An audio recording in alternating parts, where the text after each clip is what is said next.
Women in co-ed cheerleading now more than ever are concerned with their weight and appearance since they are restricted to being a flyer. I was in cheer my junior and senior year of high school, and so I know these situations on firsthand.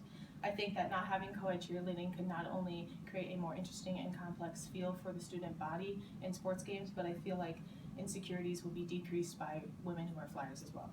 Cheerleading is often thought of as a very stereotypical sport and can often create issues, of which I will be talking about today. I will be talking about the stereotypes and eating disorders that women face. First off, I will be talking about the stereotypes. Stereotypes are very common in this society, especially in cheerleading. People mostly think of cheer as not even a sport to begin with, and women who are in cheer are often thought of as very dumb and not intelligent. In most movies that you see, people who portray cheerleaders, they're often the ones doing dumb things and the ones who are always messing up and creating that comedic feel. According to Amy Moritz from Cheerleading, Not Just for the Sidelines Anymore, published in 2011, women often know what their stereotypes are, and they often try to convince people otherwise. I've had this personal experience every time I mess up, and people who know I've been in cheer blame what I do wrong for why, since I was a cheerleader, and I often have to convince them otherwise.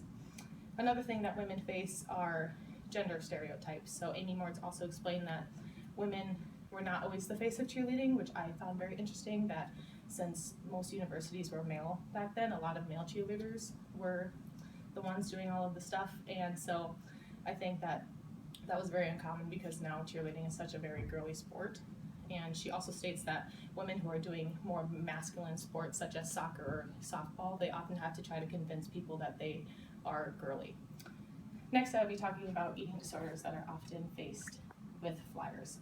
They are more common in flyers, and they are more obligated to lose weight and maintain appearance since they are the ones that are being thrown up in the air and having more face-to-face interaction with the student body.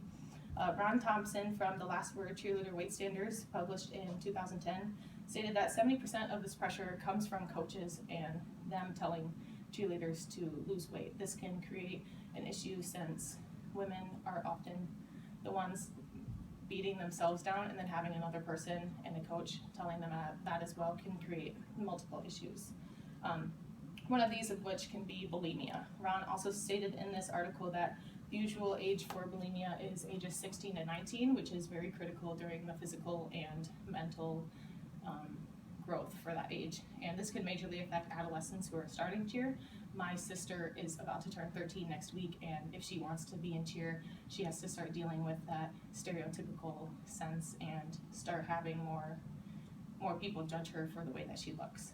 So with all of these examples, cheer could definitely be improved. I think it's very common to judge, and this can create many issues such as stereotypes and bulimia. I think that it's hard enough to stand in front of people and just give a speech in normal clothes, but with the uniform and always having to be peppy and upbeat is very hard as well. And I think that if people start to think of cheerleaders as being more as a person rather than just someone being lifted up into the air and judging them for that, I think a lot of these issues could be eliminated.